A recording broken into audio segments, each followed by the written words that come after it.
Assalamualaikum warahmatullahi wabarakatuh. Waalaikumsalam Waalaikumsalam warahmatullahi wabarakatuh. warahmatullahi wabarakatuh. Waalaikumsalam, Pak. Dengar suara saya ya. Iya, Pak. Terdengar, Oke, Pak? kita lanjutkan materi kita pada minggu ke-9 ya. Minggu ke-9.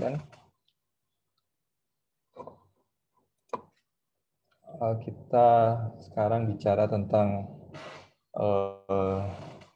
gelombang kejut. Ya. Jadi gelombang kejut ya, atau biasa disingkat dengan atau disebut juga dengan shockwave ya. Juga terjadi di lalu lintas. Nanti seperti apa kita akan bicara lebih lanjut. Halo? Dengar suara saya? Dengar, Pak. Cuman Dengar, agak Pak. putus. Terdengar, Pak. Cuman agak putus tadi. Iya. Itu yang mic-nya masih nyala, tolong dimatikan dulu.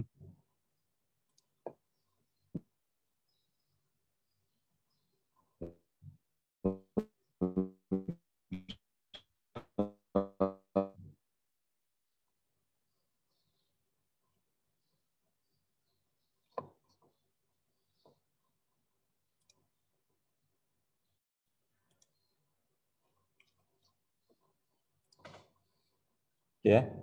Nah, gelombang kejut sendiri ya itu merupakan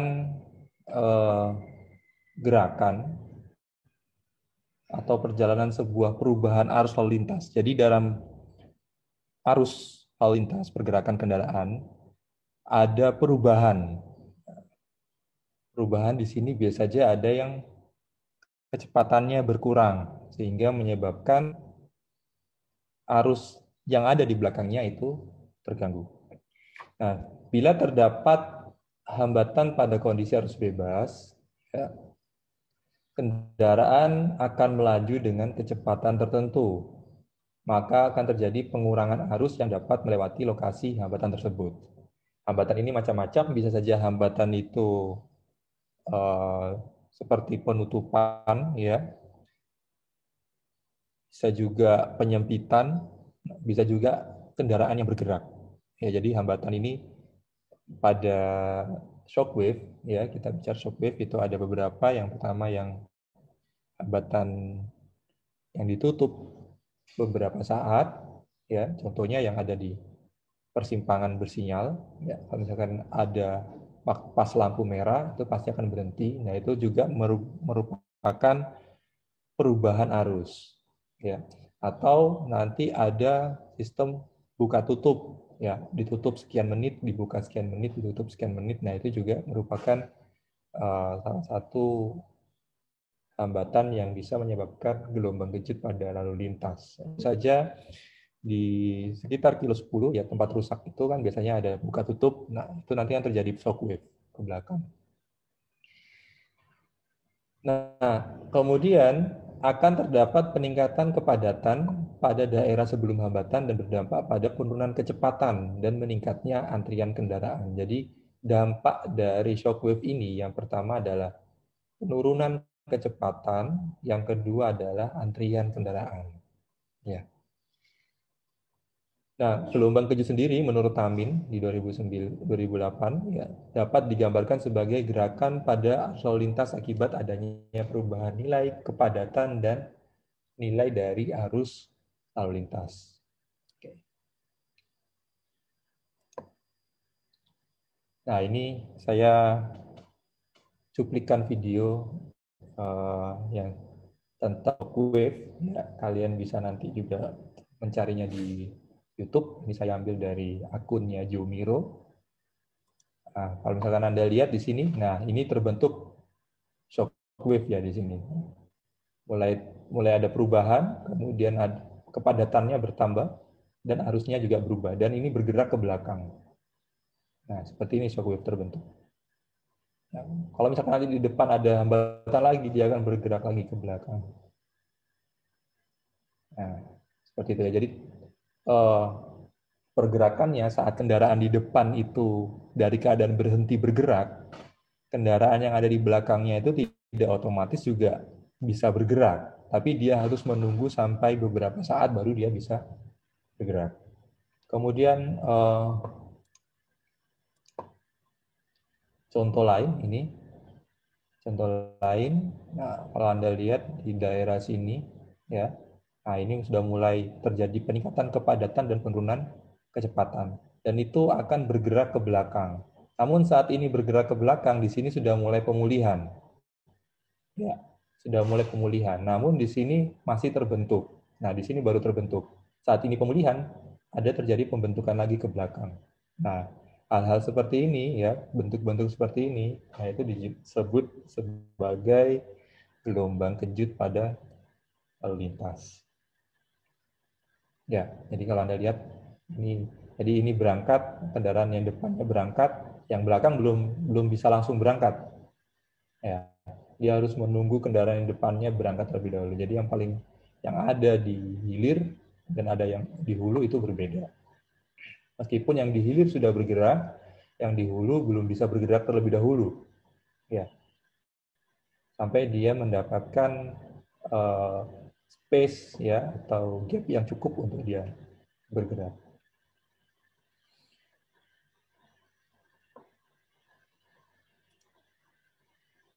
Oke, nah sekarang jenis-jenis dari gelombang kejut ini ada 6 ya secara umum. Nah, yang pertama adalah gelombang kejut diam di depan, ya. Jadi gelombang kejut diam di depan atau frontal stationary shock wave. Kemudian gelombang kejut mundur bentukan, ya, atau backward forming shock wave. Kemudian gelombang kejut maju pemulihan, forward recovery shock wave. Ada gelombang kejut diam di belakang, atau rear stationary shock wave. Kemudian ada gelombang kejut mundur pemulihan atau backward recovery shock wave, dan ada gelombang kejut maju bentukan atau forward forming shock wave.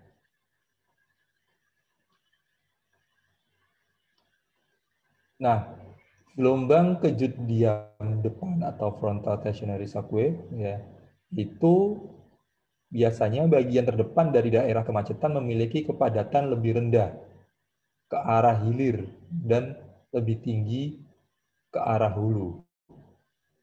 Dan gelombang kejut terjadi pada lokasi tersebut dan tidak akan berpindah dengan berubahnya waktu. Nah, ini salah satu ciri dari gelombang kejut diam depan. Nanti seperti apa bentuknya nanti akan kita bahas di ke depan, ya. Kemudian gelombang kejut mundur bentukan, ya, ini atau backward forming shock wave, biasanya terbentuk bila terjadi kemacetan. Ya. Seiring berjalannya waktu, ya, gelombang kejut akan bergerak ke belakang. Dan juga seiring berjalannya waktu, kemacetan akan semakin meningkat ke arah hulu. Seperti yang tadi kita lihat, ya, jadi semakin meningkat ke arah hulu, akan bergerak ke belakang. Kemudian gelombang kejut maju pemulihan atau forward recovery shock wave. Di sini terbentuk bila terjadi kemacetan, ya. Seiring berjalannya waktu gelombang akan, oh ini sama ya, sama, hampir sama. Kemudian gelombang kejut maju pemulihan, oh yang ini, terjadi apabila arus kedatangan lalu lintas sama dengan kapasitas pada daerah kemacetan. Di saat di daerah macet atau di daerah yang ada hambatannya, ya, karena ada hambatan maka kapasitas dari ruas jalannya itu akan berkurang, gitu ya. Nah, saat datang arus dengan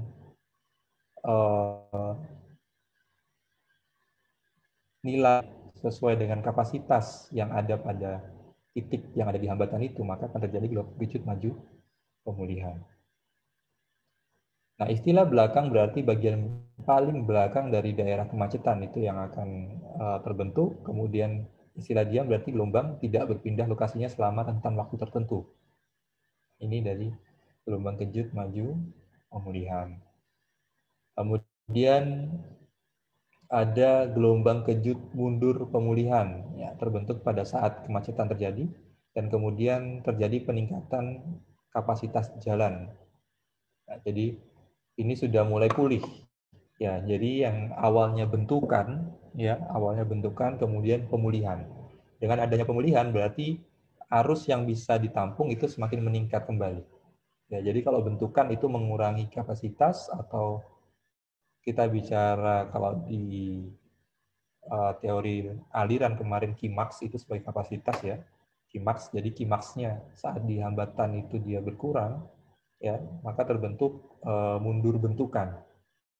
Nah, saat dia sudah memulai pulih, ya, jadi gelombang kejut mundur pemulihan, itu kapasitasnya kembali meningkat.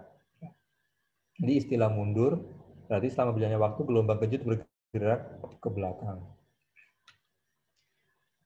Gelombang kejut maju bentukan, ya istilah maju berarti gelombang kejut bergerak ke arah sama dengan pergerakan lalu lintas. Istilah bentukan berarti selama berlangsung waktu kemacetan terjadi peningkatan arus lalu lintas pada tempat yang semakin jauh ke arah hilir. Nah, ini jenis-jenis dari gelombang kejut. Nah, ini yang akan kita bahas ke depan.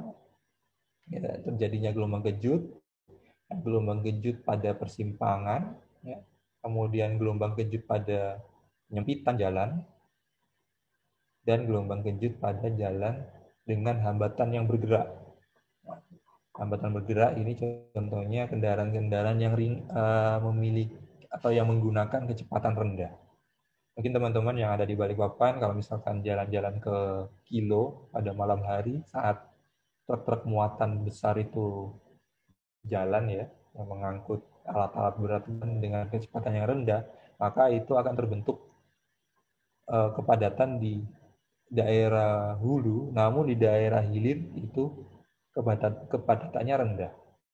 Ya, karena apalagi kalau misalkan kendaraan yang ada di belakang kendaraan yang melaju dengan kecepatan rendah ini itu tidak bisa mendahului kecepatan kendaraan dengan kecepatan rendah tersebut, ya, maka akan terbentuk kepadatan yang semakin besar di daerah hulu.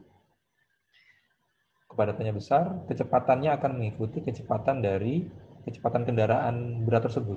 Ya, jadi yang awalnya katakan kecepatannya 50 meter per jam, saat ada kendaraan berat itu masuk ke dalam arus lalu lintas dengan katakan kecepatannya 15 km per jam, maka kecepatan yang awalnya 50 ya, yang arusnya itu awalnya kecepatannya 50, maka akan mengikuti kecepatan dari kendaraan berat tersebut. Nah, itu contohnya seperti itu. Kalau di persimpangan jelas diakibatkan adanya lampu merah sehingga aliran kendaraan itu dipaksa berhenti.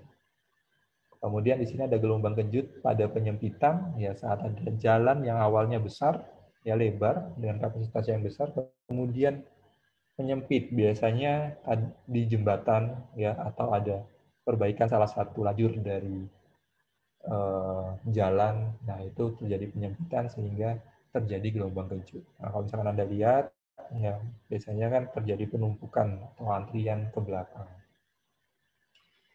Nah, ini nilai gelombang kejut, jadi kita tetap bermain di diagram grafik hubungan antara arus dan kepadatan. Jadi kalau di gambar, Anda lihat gambar yang atas ini, atas kiri, ini adalah hubungan antara arus dan kepadatan ya dengan grafik seperti ini. Ya. Nah, contoh di sini ada arus A, ya arus A dengan katakan ini adalah kemiringan dari arus atau kecepatan dari arus SA atau UA, ya. Nah, kecepatan pada arus ini, kalau misalkan kita lihat di gambar yang bawah, nah bentuknya seperti ini. Ya. Ada kecepatan arus dari lalu lintas. Kemudian pada waktu ke T, ya, pada waktu ke T itu ada kecepatan B. Ya, kecepatan B jadi bentuknya seperti ini. Ya, kalau ini adalah kemiringan merupakan kecepatan dari arus A, ya, arus A dengan kepadatan KA kalau kita sebutkan, ya.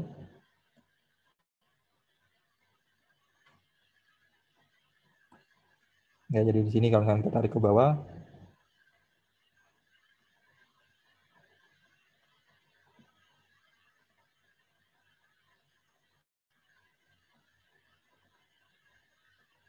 ini adalah KA, ini adalah KB. Nah, ini adalah kemiringan merupakan kecepatan arus A. Ini adalah kecepatan arus B.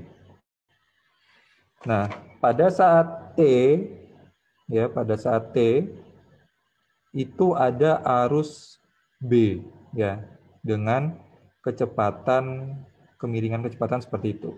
Nah, maka pada titik ini, ya, terjadi pertemuan antara arus A, ya, dan arus B.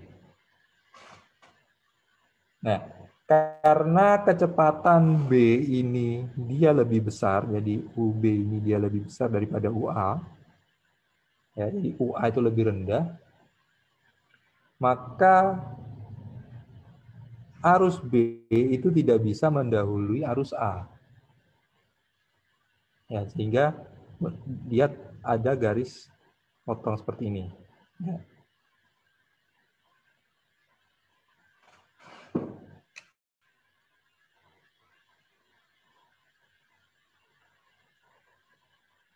Sampai sini dulu. Jadi arus B datang, ya, arus B datang. Nah, bertemu dengan arus A pada waktu ke T.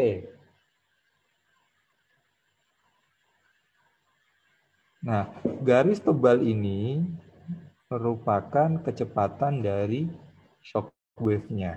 Nah, mana kemiringan ini? Kemiringan ini diambil dari diagram, grafik hubungan antara arus dan kepadatan yang ada di atas. Jadi kemiringan, katakan kecepatan gelombang kejutnya omega AB, ya, itu miringnya sama dengan kemiringan omega AB yang ada di sini.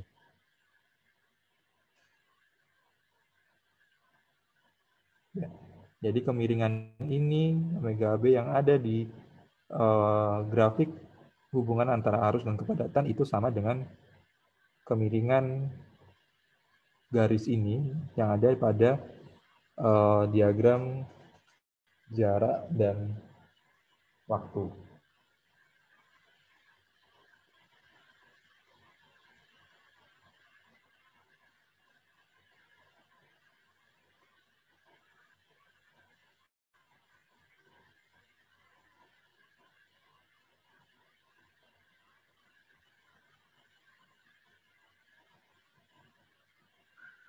Sampai sini dulu. Ada yang tanyakan?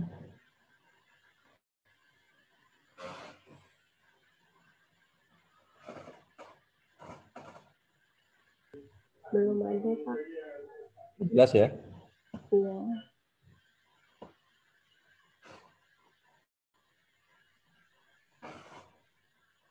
Oke. Nah, di gambar yang atas ini, ya, ini menggambarkan tentang perubahan, ya, atau katakan kalau misalkan kendaraan itu kan arus kendaraan kalau kita lihat kan seperti garis ini ya harusnya, ya. Nah, ini arusnya tetap, namun pada waktu tertentu ada perbedaan. Jadi ada perbedaan arus yang dari B dia terhambat di A, gitu ya. Arus ini kemudian dia terhambat di sini. Nah, ini adalah pergerakan dari shock wave-nya. Pergerakan dari shock wave-nya berarti arah ke arah sana. Dengan arus B dan kecepatan B, dan arus A dan kecepatan A. Ya, jadi UA itu adalah kecepatan dari arus A, QA adalah arus dari A, kondisi A. Kemudian QB itu adalah arus pada kondisi B, dan UB adalah kecepatan pada kondisi B. Sehingga omega AB, ya, omega AB itu adalah gelombang kejut antara kondisi A dan kondisi B.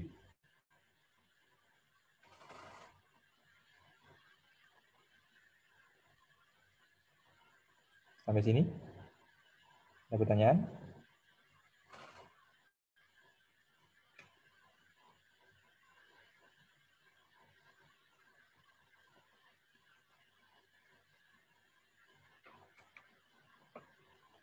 Nah, kendaraan yang akan meninggalkan, kendaraan yang akan meninggalkan kondisi, ini kalian kondisi B, ini kondisi A. Kendaraan yang akan meninggalkan garis ini, ya, kondisi B, itu harus sama dengan kendaraan yang masuk di kondisi A. Nah, berarti ada namanya NA dan NB. Jadi NA sama dengan NB.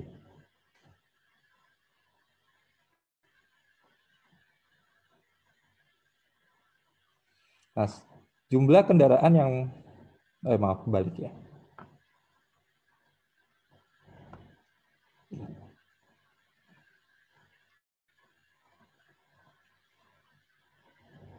Nah, NB itu sendiri adalah arus kendaraan di B dikalikan dengan T, dan NA itu adalah arus pada A dikalikan dengan T. Di mana Q itu bisa, atau bisa kita jabarkan lagi, QB dan kali T, atau Q dikali T itu adalah kecepatan pada kondisi B dikurangi dengan kecepatan shockwave A dan B, ya, dikalikan dengan kepadatan dari B dikali dengan T. Begitu juga untuk kondisi A. Jadi UA kurangi omega AB kali KA kali dengan T. Nah, tadi saya sebutkan bahwa kendaraan yang meninggalkan kondisi B itu sama dengan kendaraan yang masuk di kondisi A. Ya. Sehingga bisa kita buat lagi, ya, NA sama dengan NB, berarti NA-nya adalah QA kali T, langsung saja UA omega AB kali KA T sama dengan UB min omega AB kali KB T. Sehingga kalau kita ingin menghitung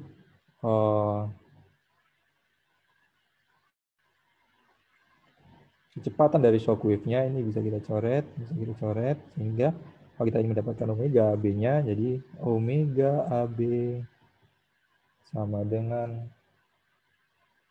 QB min QA per KB min KA.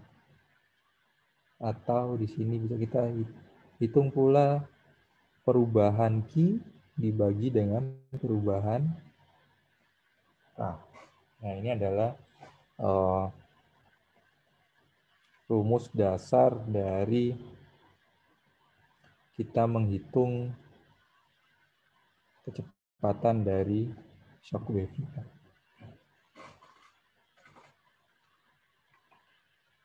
Sampai sini dulu. Banyak. Pak, izin bertanya Pak. Ya. Saya Dwi. Ini kan tadi kendaraan yang meninggalkan kondisi itu harus sama dengan yang masuk kan Pak. Nah, Ya. kalau misalnya terjadi kecelakaan itu bagaimana ya Pak? Jadi kecelakaan nanti beda lagi. Oh, Jadi udah. apabila terjadi kecelakaan sehingga menyebabkan berhenti total, ya berarti nanti seperti ini garisnya. Nah, berarti kalau misalkan flat seperti ini, kalau kita mau plotkan di titik di diagram jarak dan waktu, katakan ada kecelakaan, berarti dia akan berhenti. Ya, jadi di area sini akan berhenti, ya, akan terjadi bentukan ke belakang, ya. Di sini akan kosong beberapa waktu. Jadi ini akan terjadi antrian, jadi orang datang, berhenti, datang, berhenti, datang, berhenti, datang, berhenti. Jadi titik-titik ini kalau kita hubungkan akan mundur ke belakang, di depan akan berhenti dan di sini akan kosong. Gitu ya.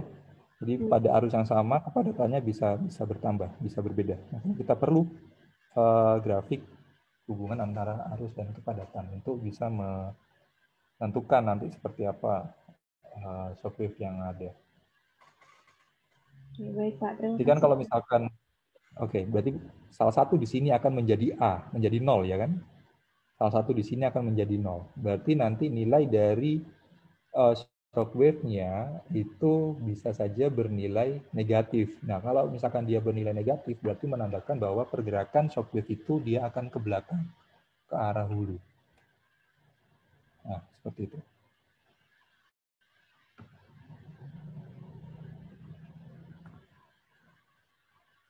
Nah, itu hampir sama dengan shockwave pada persimpangan nantinya. Jadi kan kalau persimpangan itu kita akan pasti berhenti. Nah, kalau kecelakaan pun sama. Saat kecelakaan terjadi ataupun saat pohon itu runtuh ya di jalan pasti akan berhenti.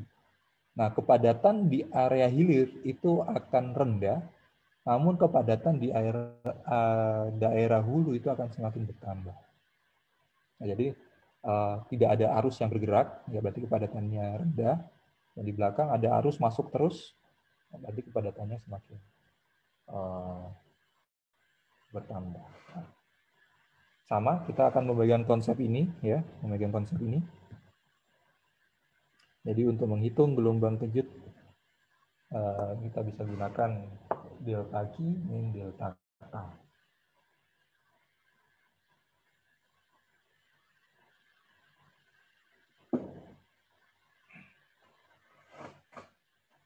Sampai sini, ada yang tanyakan lagi?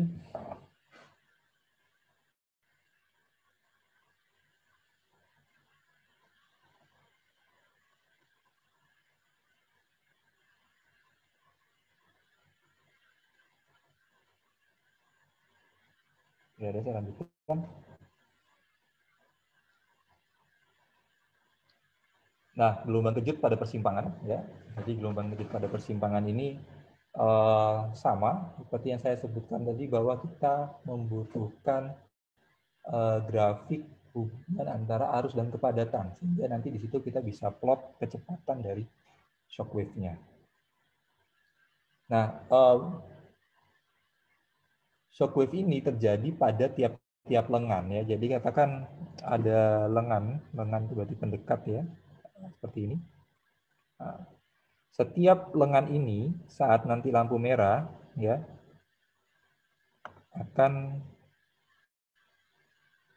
lampu merah dia akan berhenti, dia akan mundur ke belakang. Nah, nanti saat lampu merah itu berganti di daerah sini ya, ini yang akan terjadi shockwave ya. Ini yang akan pemulihan.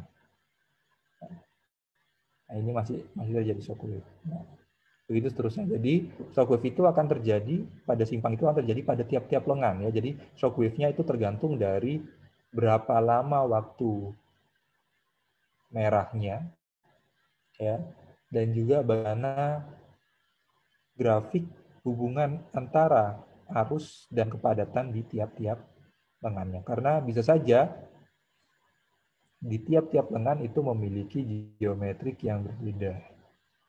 Ya, memiliki geometrik yang berbeda-beda. Jadi bisa saja ini di sini, ya. Ini di sini,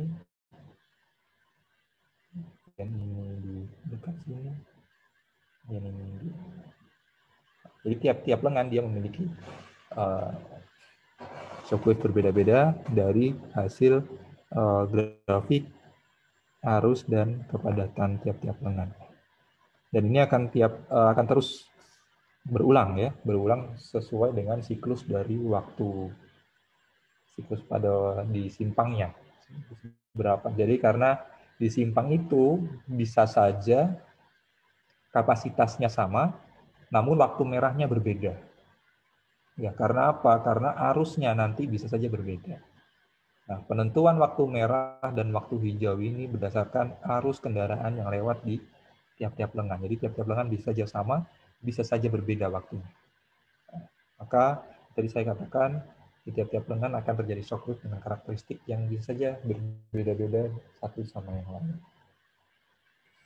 Nah, di sini Anda lihat pada segmen, saya ambil satu segmen saja, ya.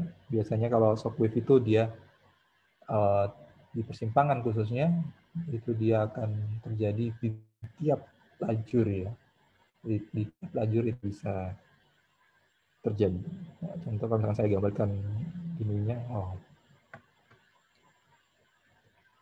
nah, di sini terjadi lengan ya, ini lengannya di persimpangan ini. Ya, berarti kita ambil yang di lengan selatan, atau lengan selatan. Nah, pada waktu T0, ya, pada waktu 0 sampai 1 ini pada lengan yang bawah tadi, ya. Pada lengan ini masih hijau, ya, masih hijau. Masih hijau berarti untuk kemiringannya atau kecepatannya masih tetap sama seperti ini. Ya. Jadi dia pada kondisi A, dari 0 ke A, itu adalah kecepatan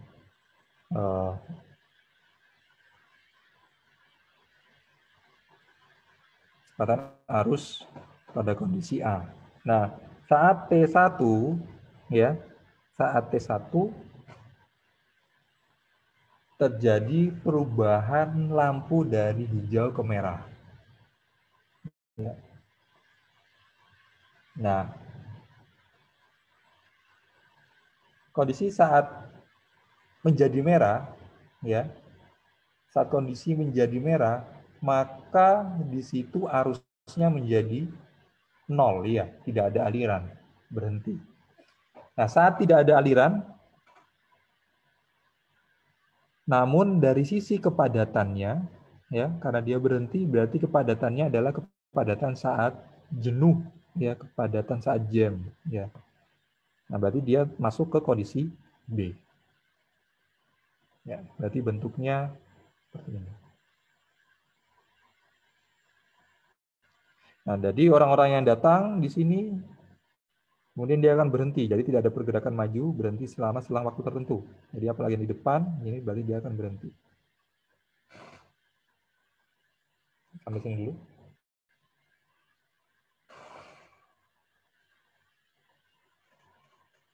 Ada yang tanyakan? Bisa diulang Kak, masih belum mengerti Pak. Oke.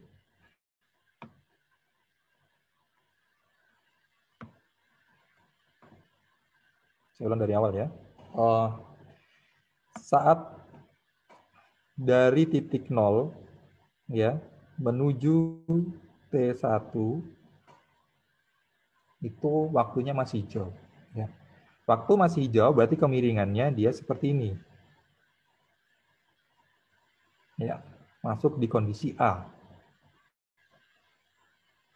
Ya, kemiringannya seperti ini, masuk kondisi A. Sampai sini, paham ya? Nah, ini kondisi A. Kondisi Paham Pak. Oke. Berarti kecepatannya adalah kecepatan dari kondisi A. Kalau di sini ada kondisi D, berarti omega dA-nya omega dA. Nah, pada saat T1 terjadi lampu merah. Saat terjadi lampu merah, arus akan berhenti. Berarti kecepatannya 0 ya.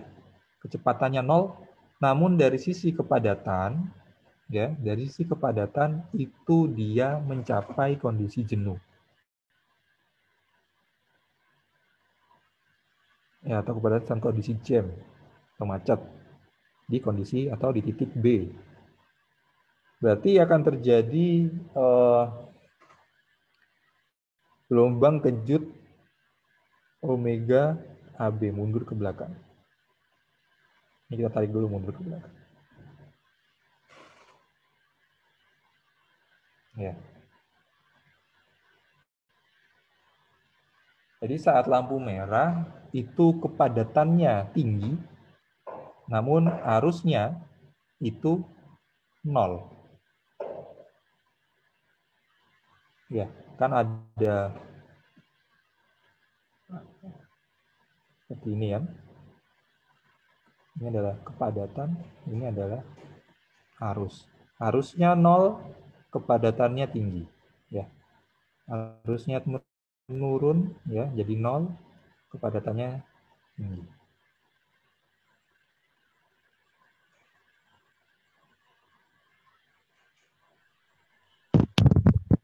Itu bukan kecepatan sama kepadatan kan?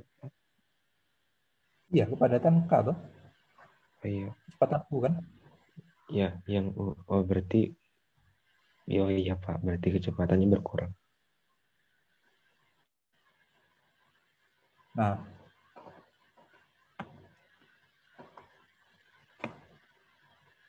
arusnya juga tidak ada 0 ya, arusnya 0, kepadatannya dia maksimal. Ya. Jadi ada bentuk seperti ini. Bentuk seperti ini itu ada di depan sini. Ya, saya ganti warna. Ada di depan sini. Nah, itu ini. Jadi frontal stationary shockwave. Jadi berhenti total di depan. Berarti ada 3 shockwave yang terbentuk di antara T1 ya. Ya, ini adalah omega dari DA ya, omega DA. Kemudian di sini omega AB ya. Di sini ada omega DB ya. Omega ya DB.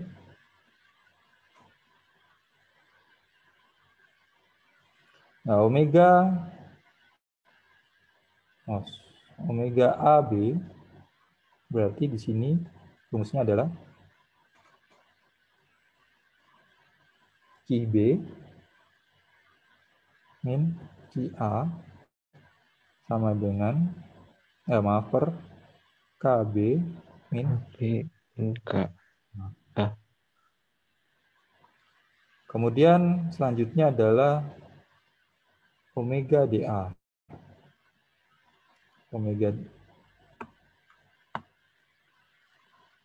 Omega DA, jadi rumusnya adalah QA min QD per KA min KD.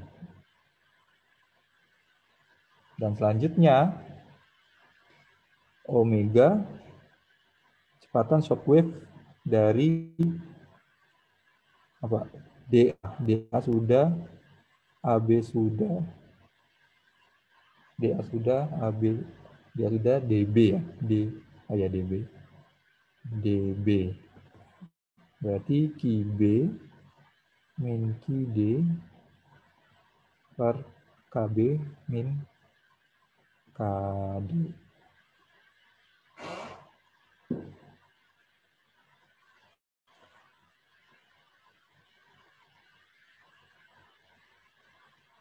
Nah, terjadi 3 shockwave pada T1. Sampai sini dulu.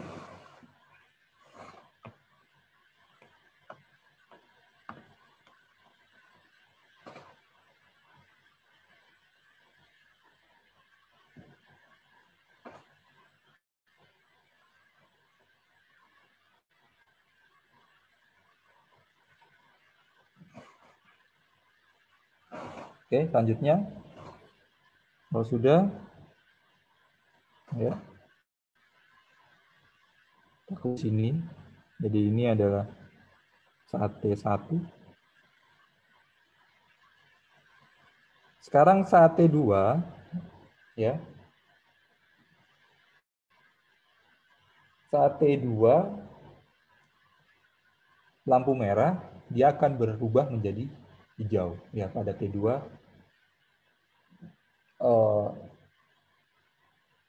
berubah hijau. Saat berubah hijau ya itu terbentuk gelombang kejut kembali, benar ya? Gelombang kejut kembali yakni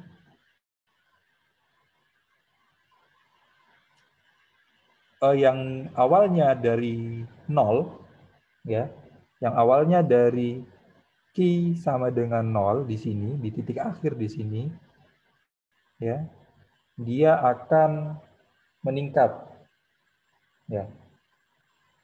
Meningkatnya ke titik C sini. Jadi dia akan langsung menuju C. Ya, berarti ini omega DC. Jadi perubahan dari D ke C.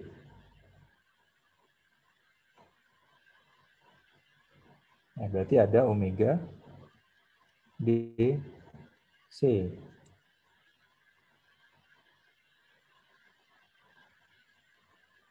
Ya. Sampai sini dulu.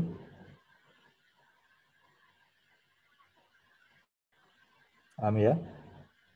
Paham, Pak. Nah, kemudian di saat hijau berjalan T2 ini kan ada yang akan bergerak ya, menunggu bergerak. Berarti ada shock wave. Ya. Saat ini kan bergerak, katakan ini 1, 2, 3.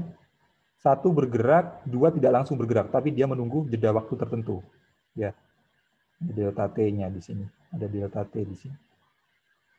Nah, kalau misalkan kita tarik di sini, di titik-titik mereka berangkat ini, maka akan terjadi shock wave seperti ini. Ya, shock wave di mana dari kondisi C itu menuju kondisi B juga. Nah, nanti ada omega CB.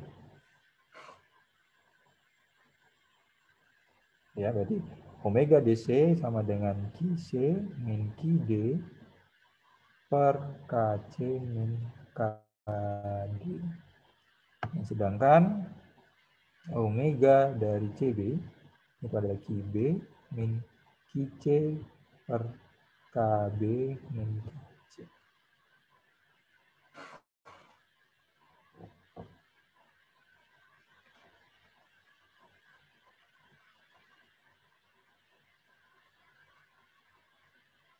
Di sini close ya. Jadi T1 sudah. Ini T2.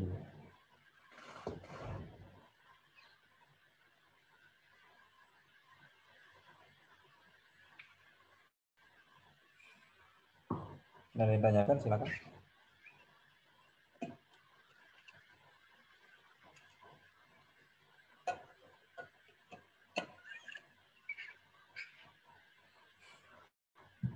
Sebelum kita masuk di T3.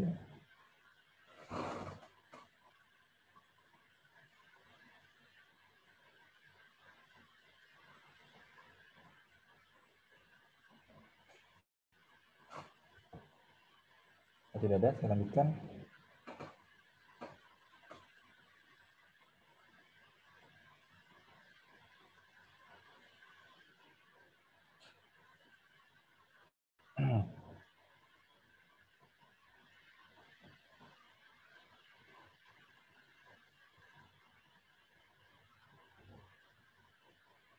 Nah, selang waktu antara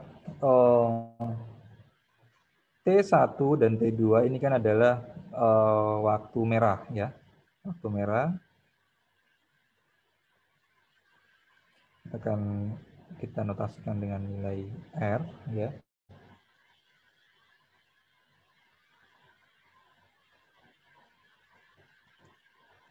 Nah, saat omega CB dan omega AB dia bertemu di titik T3, berarti mulai bertemunya di sini dari T2 ke T3. Nah, berarti waktu dari T2 ke T3 ya, itu bisa kita hitung dengan melihat dari nilai R-nya. Nah, nilai R waktu merahnya dikalikan dengan nilai absolut dari omega AB per omega CB dikurangi omega AB.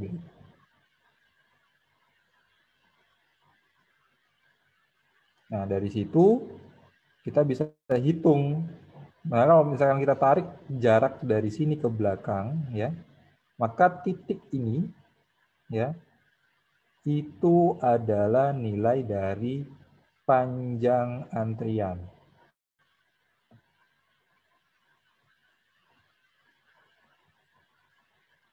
Ya, titik ini adalah nilai panjang antrian. Panjang antrian apa? Panjang antrian pada simpang maksimumnya. Panjang antrian simpang maksimum. Nah, sebenarnya panjang antrian itu juga Q kecil ya. Nah, sekarang kita pakai Q besar saja. Q M ya, itu bisa kita hitung dari nilai R dikalikan dengan nilai absolut dari, di situ ada berapa gelombang kejut, ada 2 ya, CB dan AB. Berarti omega CB dikali omega AB dibagi dengan omega CB dikurangi omega AB. Nah, ini adalah bagaimana kita menentukan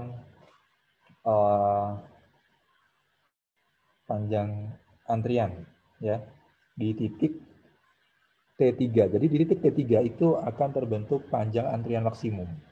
Nah, panjang antrian maksimum kita bisa tahu kapan terjadinya itu antara T3 dan T2 ya, selisihnya ada T3 dan T2, kita hitung dengan persamaan ini, dan untuk panjang antriannya kita bisa hitung dengan persamaan ini.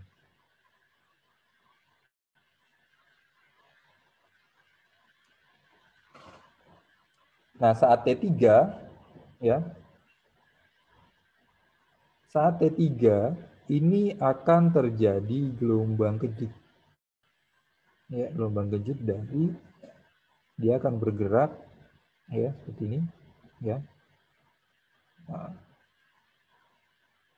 ini dia akan bergerak. Nah, saat kendaraan dengan kondisi seperti ini masuk, dia akan bertabrakan dengan kendaraan dengan kecepatan yang rendah. Ya, seperti yang saya utarakan di awal tadi, sehingga terbentuk omega AC. Ya, omega AC berarti QC QA per KC min KA.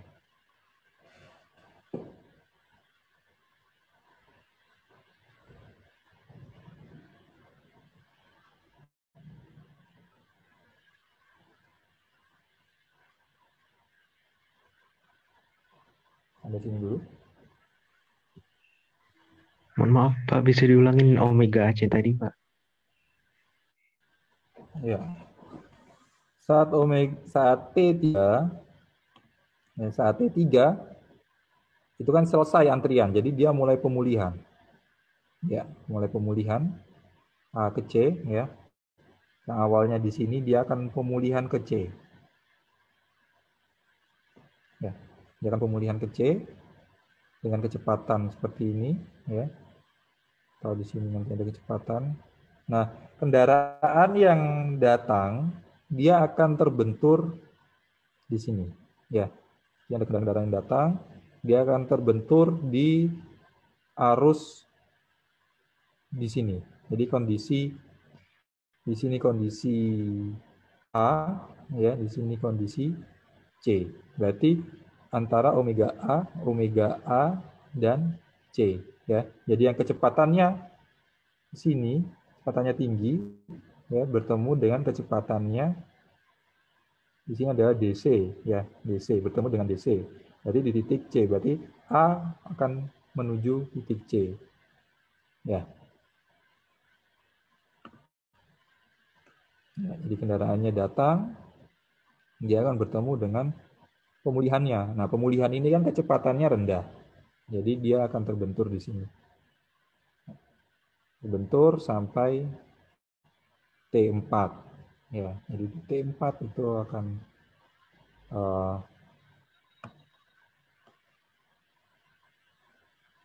terjadi shockwave di sini sampai T4. Nah, sampai sini, Paham, Pak. oke. Nah, waktu antara ini pemulihan, ya, pemulihan sampai setelah dia ini, maka T2 dan itu adalah waktu pemulihan atau waktu penormalan. Ya, katakan kita di sini sebutkan nilai T. Ya. Nah, karena apa nilai T waktu penormalan? Karena dia akan menuju nilai C, memiliki maksnya. Ya, harusnya menjadi maksimum, ya. Nah, waktu penormalan itu bisa kita hitung atau T4, T2 atau T itu hitung dengan persamaan sesuai dengan nilai R-nya, R kali omega AB min omega CB min omega AB dikali dengan omega CB per omega AC plus 1. Nah, ini saat T1, saat T2, ya. Kemudian ini saat T3, nah ini saat penormalan. Ini saat T4, ini adalah penormalan atau pemulihan. Ya, pemulihan. Misalnya kita lihat di sini tanda panahnya ke atas, ya. Nanti dia mulai pemulihan. Jadi shockwave-nya dia maju ke depan. Kalau misalkan Anda ingin melihat shockwave di persimpangan, ya silakan Anda datang ke simpang-simpang yang macet gitu ya. Saat lampu hijau, ya, setelah lampu merah, lampu hijau, itu kan tidak langsung Anda bergerak maju, ya kan? Nanti ada yang maju, selang beberapa saat baru Anda bisa maju. Nah, saat Anda bisa maju, itu sampai seperti apa? Apakah Anda bisa menjangkau lampu hijau atau tidak? Nah, saat Anda mau menjangkau lampu hijau, itu kan ada kendaraan yang dari belakang dengan kecepatan lebih tinggi mungkin dari Anda untuk masuk ke persimpangan. Nah, kendaraan yang masuk ke dalam lengan yang menuju persimpangan Anda itu, ya, yang searah dengan Anda, dia akan terhambat oleh arus Anda dengan kawan-kawan. Gitu ya. Nah, itu di daerah sini. Daerah pemulihan antara T3 sampai T4. Nah, untuk pemulihannya itu di daerah T2 dan T4.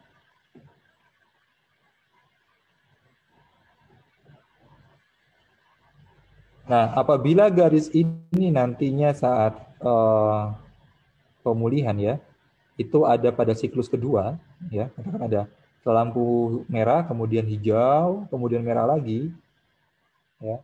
Berarti di sini di titik ini, ya, itu adalah pertemuan antara yang lolos terakhir, kan biasanya yang lolos terakhir itu kan kecepatannya tinggi, ya. Lolos terakhir dia akan terbentur dengan arus yang lolos di depannya, ya. Jadi bentuknya yang awalnya dia laju, kemudian dia akan sedikit lebih lambat. Nah, seperti itu shockwave yang ada di persimpangan. Nah, mungkin ada yang mau didiskusikan atau ada yang ditanyakan?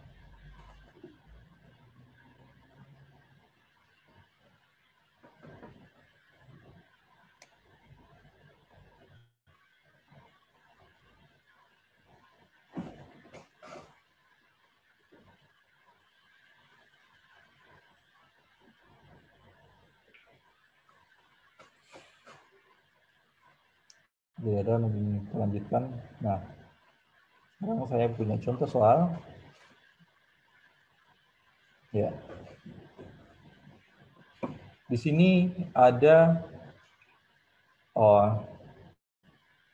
pendekat pada satu persimpangan dengan arus 1000 kendaraan per jam per lajur, ya, dengan kecepatan 50 km per jam. Durasi lampu merahnya 15 detik. Ya.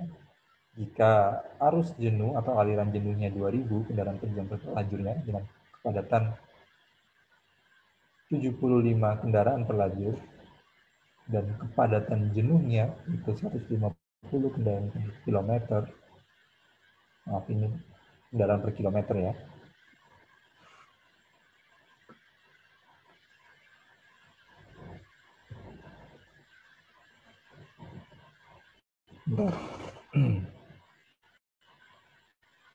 Kepadatan per kilometer. Oke. Kepadatan jenuh 150 kendaraan per kilometer, kita diminta tentukan panjang antrian pada akhir fase, ya.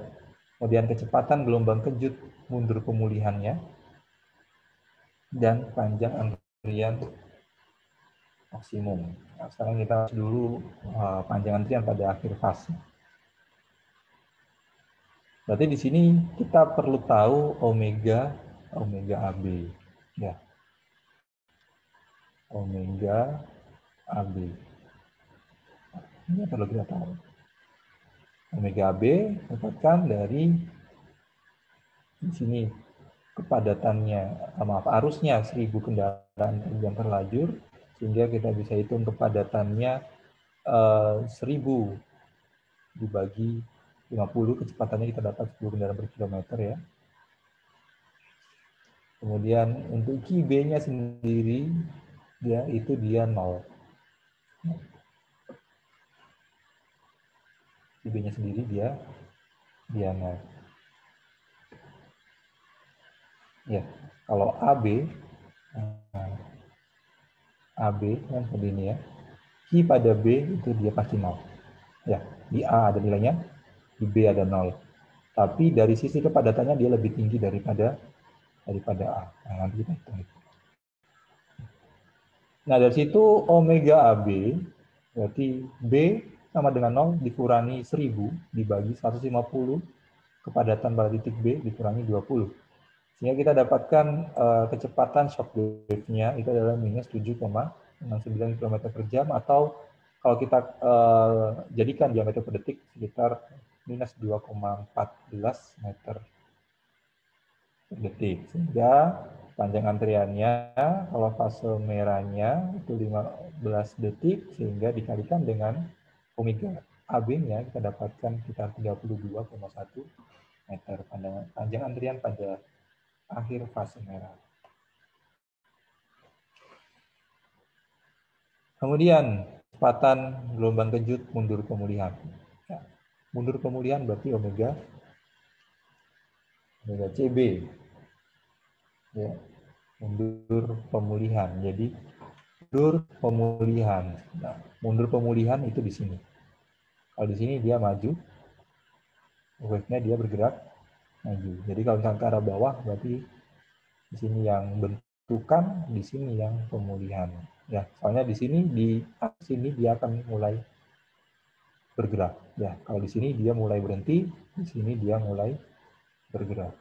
Nah, jadi bentuk pemulihan. Omega C berarti C-nya itu adalah nilai maksimum, B-nya adalah 0. Nah, jadi di sini nilainya minus 26,67 km per jam. Ya, kan minus kenapa? Karena QB-nya 0, QC-nya adalah maksimum 2000. Nah, KB-nya maksimum 150, KC-nya 70. Sehingga kita dapatkan mundur pemulihannya 7,41 meter per detik. Sehingga kalau misalkan kita ingin juga melihat panjang antrian maksimumnya dengan rumus yang QM, ya, kita dapatkan sekitar 0,045 km atau sekitar 45,02 km. Nah, itu contoh dari bila ada shockwave yang ada di persimpangan, ya. Jadi kita perlu tentukan dulu. Nah, panjang antrian pada fase merah, pada akhir fase merah, itu seperti apa. Kemudian panjang maksimumnya nanti seperti apa, dan juga mungkin kecepatan gelombang ketika pemulihan. Maka kita memang perlu tahu garis ini, ya, atau grafik ini. Nah, grafik fundamental ini yang nanti akan kita plotkan ke dalam diagram waktu dan jarak atau jarak dan waktu. Nah, baru dari situ bisa kita lihat, oh ternyata di sini datang arus A, atau mungkin nanti datang arus di daerah sini. Gitu ya. Nanti A-nya bisa bergeser ke sini. Ya. Untuk C pasti dia akan ada di topnya, top dari kurvanya. Nah, mungkin yang bisa berubah itu A atau C sesuai dengan bentuk dari kurvanya. Jadi Anda perlu paham bentuknya untuk gelombang kejut pada persimpangan itu seperti ini. Ya. Jadi ini nanti diplot di mana, ini nanti diplot di mana. Ternyata di sini di garis D dan B ternyata ada gelombang kejut. Ya, gelombang kejut frontal stasioner shockwave. Jadi saat dipalang warna merah, ya, warna merah, lampu lalu lintas berubah warna merah, maka kepadatannya bertambah, tapi arusnya dia 0. Ya, jadi tidak ada arus, tidak ada yang mengalir, ya, dibuntu, ya, dihentikan. Namun dari kepadatan dia tinggi. Di sini dulu ada yang tanyakan? Atau mau dicatat?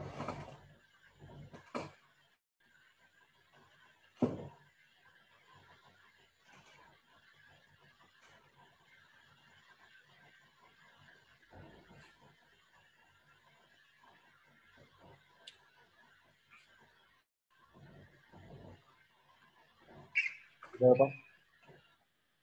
Sudah? Sudah, Pak. Sudah, Pak.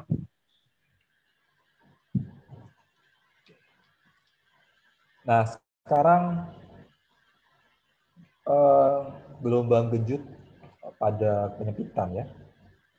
Jadi tadi setelah gelombang kejut pada persimpangan, sekarang gelombang kejut pada penyempitan. Perbedaannya saat penyempitan itu B-nya yang awalnya itu dia menjadi Q-nya sama dengan 0, ya, Q-nya sama dengan 0, dia akan berubah lebih ke atas. Jadi masih ada Q, ya, Q-nya masih ada. Jadi nilai Q masih ada, dan nilai K-nya itu tidak K jam, namun K di titik ini. Ya. Contoh di sini penyempitan, ya.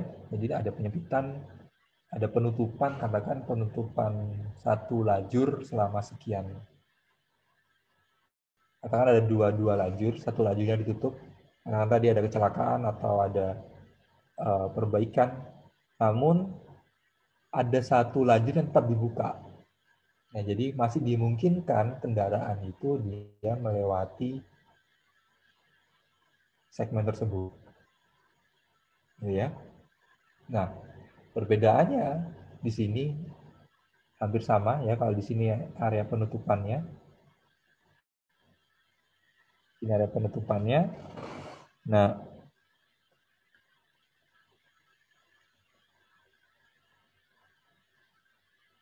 garis ini dia masih ada pergerakan ya. Nah, pergerakan. Ini penutupan itu T1, ini T2, T3, dan T4.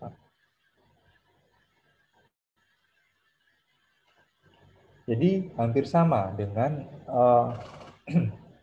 gelombang kejut pada persimpangan. Hanya saja nanti di daerah sini itu ada sedikit perbedaan. Dan mungkin di daerah sini, ya di daerah setelah T3, itu mungkin tidak ada penutupan kembali. Karena ada kecelakaan, kemudian evakuasi gitu ya.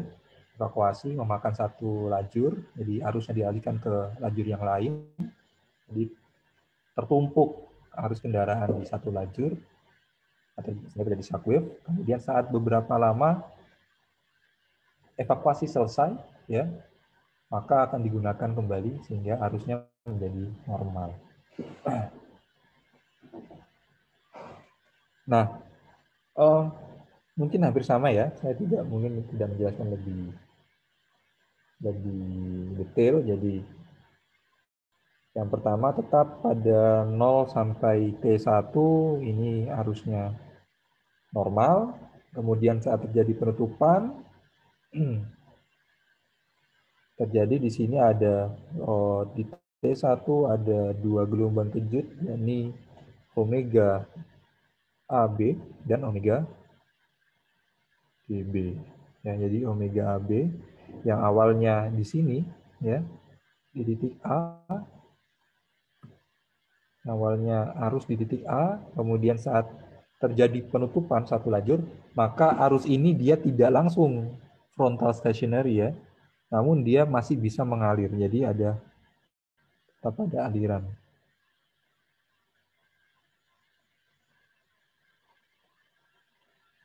Nah, saat kendaraan itu masuk, ya saat kendaraan itu masuk, jadi ini ya bentuknya itu. Saat kendaraan itu masuk ke area sini, nanti dia akan terhambat. Nah, terhambatnya itu dari arusnya 0 atau kepadatannya 0, dia langsung arus yang masuk sini yang dari 0 dia langsung menuju ke B. Ya, dia tidak ke A, ya. Dia tidak ke A, namun arus yang masuk dia akan langsung ke B. Nah, jadi bentuknya seperti ini.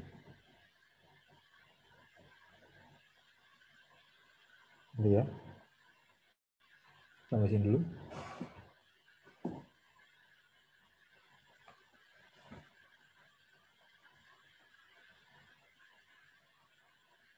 Paham ya? Paham, Pak. Berarti ada dua, ya, ada dua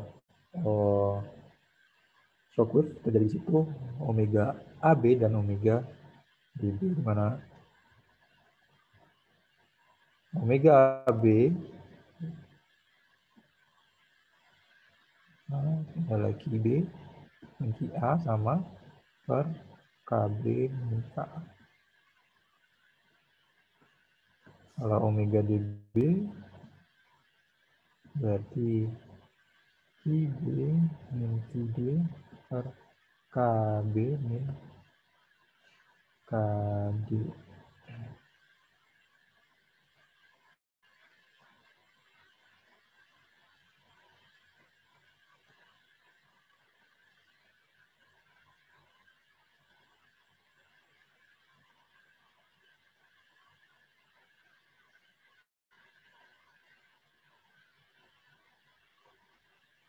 Ya, T1.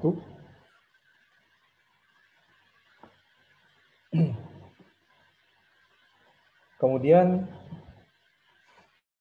pada waktu T2, di mana kendaraan itu dilepas ya, sudah tidak ada lagi hambatan, dan setelah evakuasi,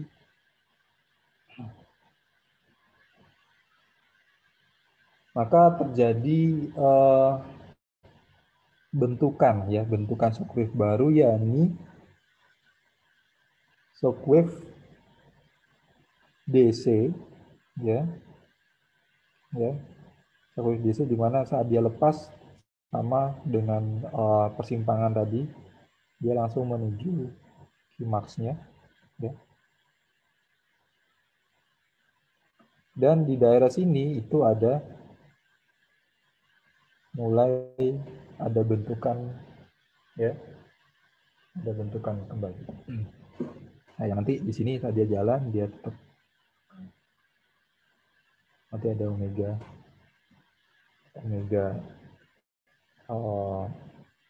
DC dan omega CB, ya. QC min QD per KC min KD. Ini omega, maaf, omega CB adalah QB min QC per KB min KC.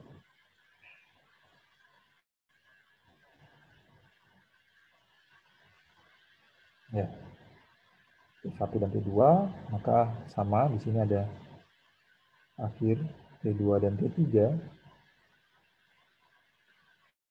di mana apabila T1 dan T2 ini adalah R, lama penutupan, berarti T3 dan T2 sama, T3 dan T2 itu sama dengan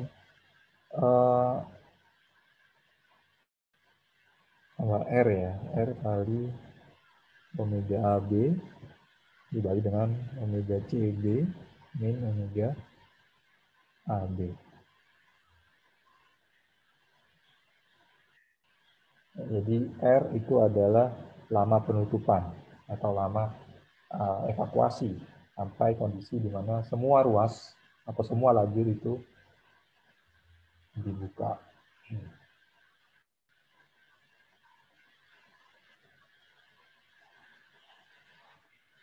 Nah, antrian ya sama ya. Jadi ini adalah antriannya.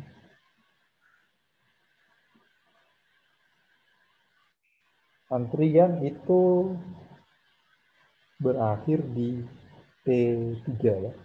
T3. Nah, setelah saat T3 itu terjadi pemulihan ya. Terjadi pemulihan yaitu omega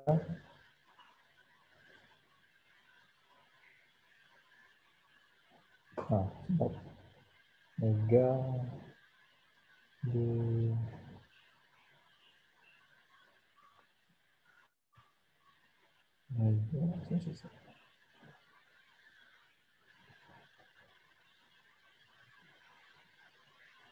omega AC ya. Omega AC Q C Q A per KC min KP.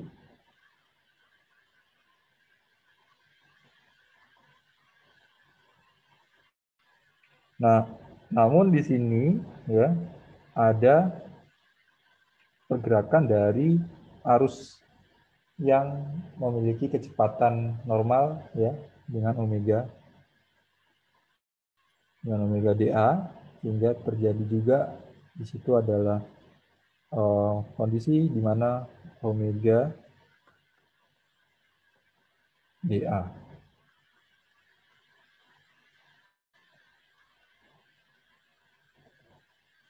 Ya, ada omega DA di sini, sehingga omega DA QA min QD per KA min KD. Sama, kalau misalkan mau kita hitung Kimax, rumusnya hampir sama dengan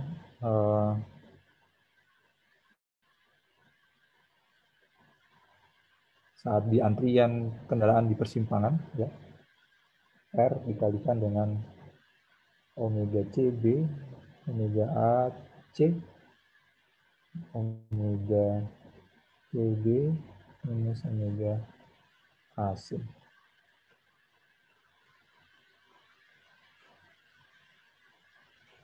Dan untuk waktu pemulihannya, ya, waktu pemulihan berarti di daerah sini, ya, waktu pemulihan T4 T2 itu sama dengan nilai R dikali omega AB omega CB min omega AB kalikan dengan nilai absolut dari omega CB dan omega AC plus 1. Nah, hampir mirip ya, hampir mirip, hanya saja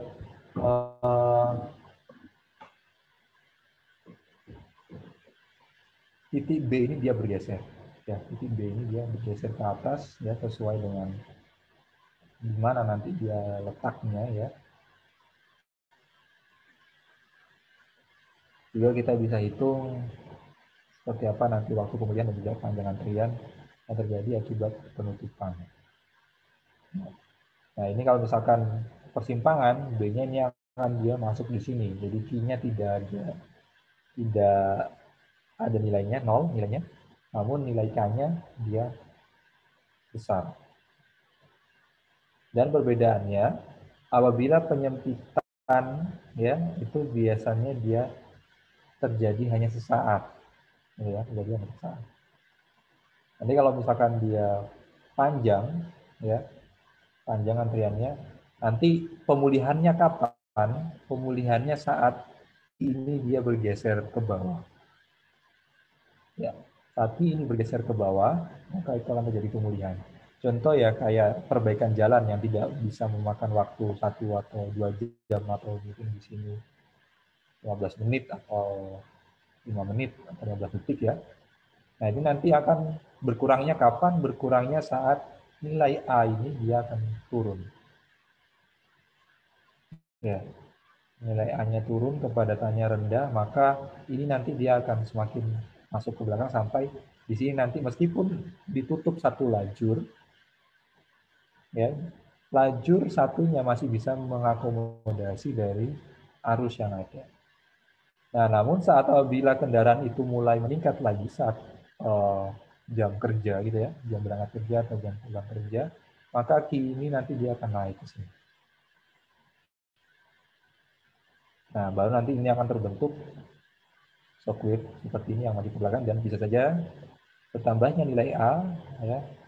Bertambahnya kalau kita tarik nilai A ke sini berarti ini kan semakin curam ya.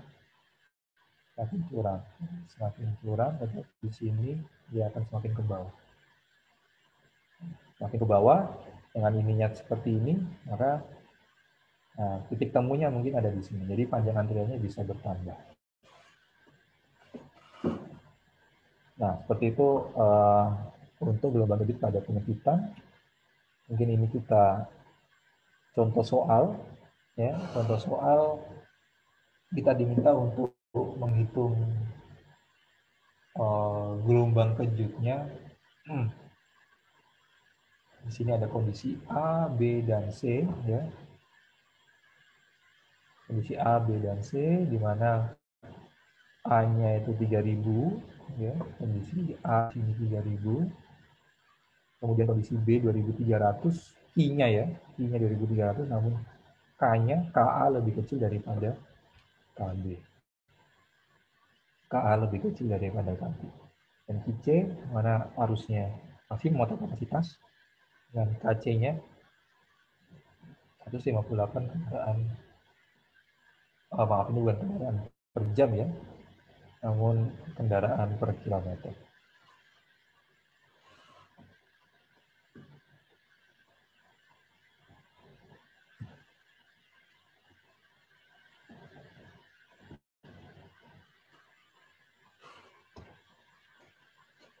Nah, kita menghitung shockwave-nya, kita mulai dari shockwave AB.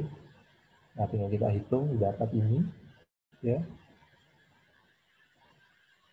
Kalau kita mau menghitung shockwave, ya, kalau omega AB berarti yang di depan adalah nilai B, ya. Di belakang nilai yang ada di depan, jadi terbalik. Yang atas Q, yang bawah K. Delta Q min per delta K. Ini dapat omega AB-nya minus 2,448 km per jam, omega CB-nya minus 11,760, ya. Omega DC-nya dapatkan 27,803. Kenapa? Karena dia naik, ya. Naik. Kalau A dan B ini kan dia turun. Kemudian omega AC dia naik, ya, mulai pemulihan, dapatkan 12,898. Jadi ini AB, CB, dan AC. Nah, kemudian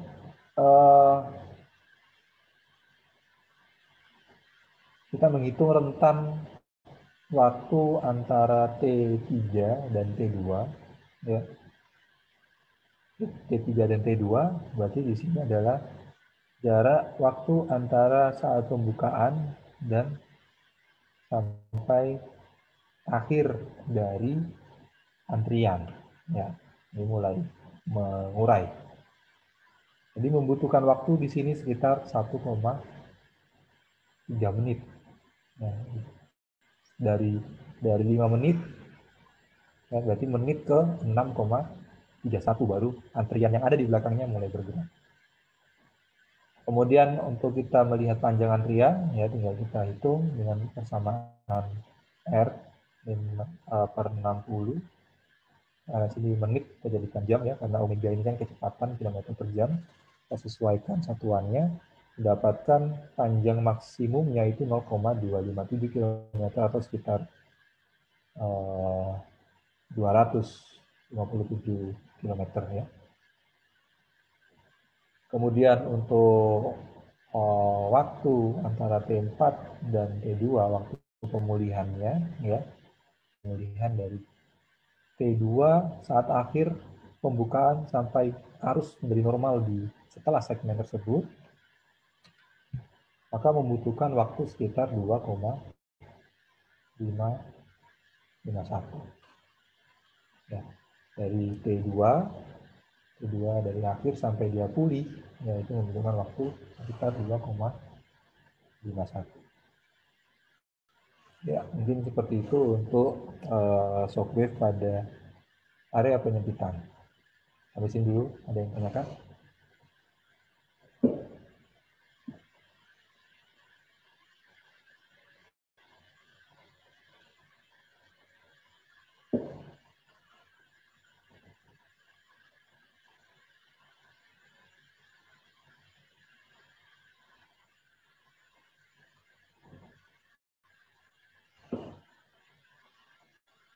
Ya, kalau tidak ada, saya lanjutkan. Nah, kemudian selanjutnya adalah gelombang kejut, ya. Gelombang kejut pada jalan dengan hambatan yang bergerak. Ya, jadi di sini coba lihat yang di tengah dulu. Nah, jadi saya memiliki segmen jalan dia simpang 3-nya 2. Nah, pada saat T1 itu ada kendaraan besar dengan kecepatan yang lambat masuk. Nanti pada T2 itu kendaraan lambatnya itu dia masuk ke atau keluar dari arus, dan arus kendaraan di sini dia tidak bisa mendahului dari kendaraan lambat. Ya, jadi akan terjadi shockwave, terjadi penumpukan kendaraan yang ada di belakang kendaraan tersebut.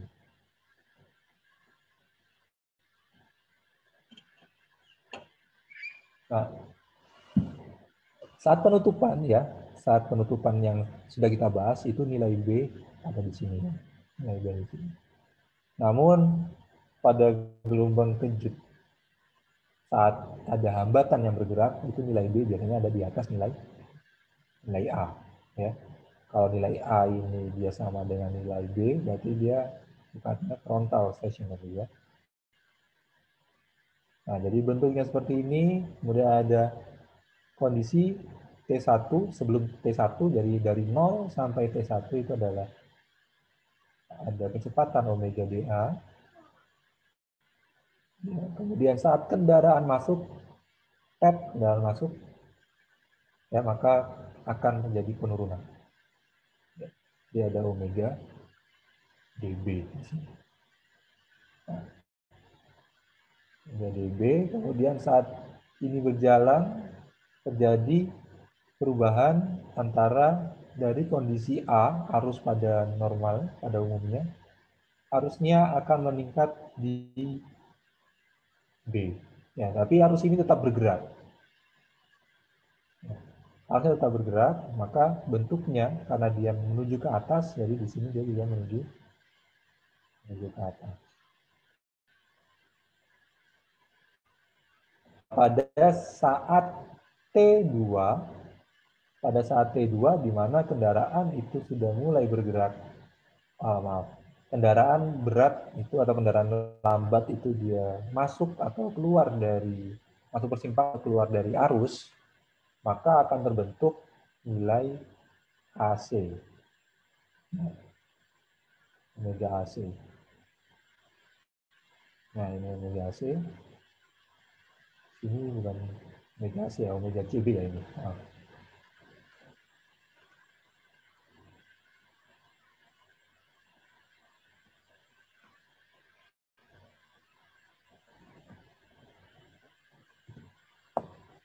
Omega CB.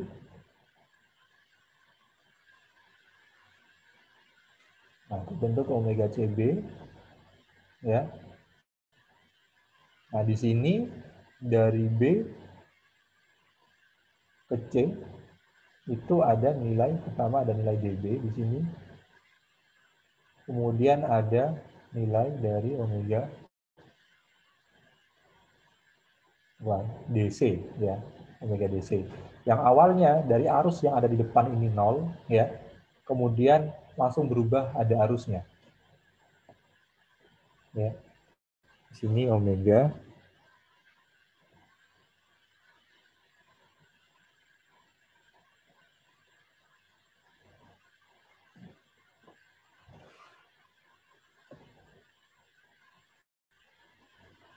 DC. Pada saat T2, di mana kendaraan berat itu sudah keluar dari arus, maka akan terjadi omega CB, ya, dan arusnya dari kecepatan yang landai, ya, atau kecepatan yang rendah, dia akan meningkat kecepatannya. Dari kondisi B, dia menjadi kondisi C. Ya. Jadi kecepatannya meningkat. Nah, ini akan terus terjadi sampai pada titik T ketiga. Nah, di titik ketiga itu akan terjadi pemulihan, ya, dari A ke C yang gerakannya maju, ya. Jadi nanti akan terus, kalau misalkan dia terkena ini, dia akan mengikuti dari kecepatan dari C.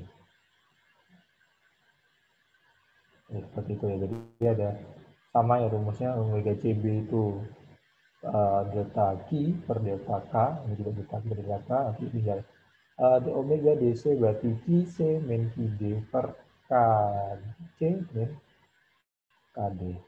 Semuanya sama. Sekarang mungkin kita masuk ke contoh soal. Ya, jadi di sini ada arus lalu lintas jalan raya dengan tipe jalan 2/2 UD, jadi 2 lajur, 2 jalur dengan 2 lajur. UD divided berarti tidak terbagi. Arus lalu lintasnya adalah 1.500 kendaraan per jam dengan kepadatan 25 kendaraan per kilometer. Kemudian kendaraan berat dengan kecepatan 10 km per jam masuk pada arus lintas bergerak sejauh 2,5 km. Jadi jarak ini 2,5 km. Nah, selama pergerakan kendaraan berat tersebut, karena arus ini dia dua arah, yaitu ada yang arah ke sana dan arah yang ke sana, sehingga arah yang di sini itu tidak bisa mendahului dari kendaraan berat tersebut. Ya, tidak dapat mendahului sehingga terjadi kepadatan 100 km kendaraan kilometer dengan arus yang awalnya 1.500 menjadi 1.000 kendaraan per jam. Nah, Tentukan berapa banyak kendaraan pada rombongan atau pelaton ya, pada kendaraan berat saat keluar dari arus lalu lintas. Berarti kita hitung dulu shockwave-nya di sini ada dua arus ya. Arus yang pertama adalah Q normal ya. Kemudian ada arus saat terjadi kendaraan berat itu masuk ya, dan juga kepadatan yang awalnya 25 menjadi 100 sehingga didapatkan shockwave-nya 6,7 km per jam. Nah, pada saat kendaraan berat itu bergerak dengan kecepatan 10 km, maka kecepatan dari rombongan atau pelaton ya itu juga 10 km per jam. Ya, sehingga perambatan atau perambatan gelombang atau growth rate dari pertambahan pelaton ya itu 10 km per jam, ya kecepatan ya dikurangi dari shockwave-nya. Ya, kecepatan tambat dari gelombangnya sekitar 16,7 km per jam. Nah, karena ini sejauh 25 km per jam, 2,5 km dengan kecepatan 10 km per jam, berarti waktu yang dibutuhkan oleh kendaraan berat tersebut sampai di titik di mana dia meninggalkan arus adalah sekitar 0,25 jam, berarti 2,5 dibagi dengan 10 km per jam. Nah, sehingga panjang pelaton ya atau rombongan itu sekitar 4,2 km. Apabila ini tidak terjadi atau kendaraan tidak bisa mendahului dari kendaraan berat. Ya. Nah, dengan kepadatan yang terjadi 100 kendaraan per kilometer ya dan jumlah panjang pelatonnya 4,2 km sehingga kita bisa dapatkan jumlah kendaraan. Ya, jumlah kendaraannya berarti kepadatan dikalikan dengan panjang dari pelatonnya sehingga kita bisa dapatkan 420 kendaraan yang berada di belakang kendaraan berat tersebut. Oke, sampai sini ada yang tanyakan? Ini berbeda apabila nanti terjadi arus yang bisa mendahului. Ya, nanti kalau misalkan ada beda arus yang mendahului, berarti ada arus yang ada di depannya. Nanti itu beda-beda lagi.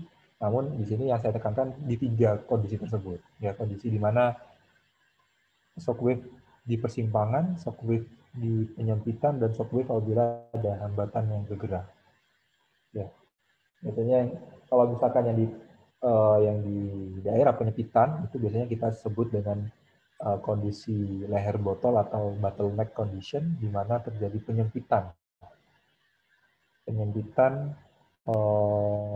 ruas jalan akibat ada hambatan. Jadi ada istilah namanya bottleneck condition atau kondisi leher botol yang sering digunakan di lalu lintas apabila ada terjadi hambatan. Oke, sampai sini dulu. Ada yang tanyakan? Dari awal sampai akhir shockwave.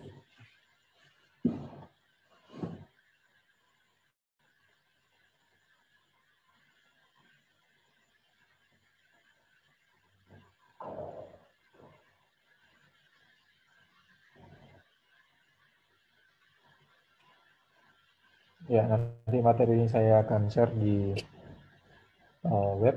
Silakan Anda pelajari. Kalau tidak ada yang tanyakan, mungkin sampai sini dulu pertemuan kita. Jangan lupa absen dan jangan lupa untuk mensubmit review dari kuliah tamu kemarin. Cukup dari saya tadi.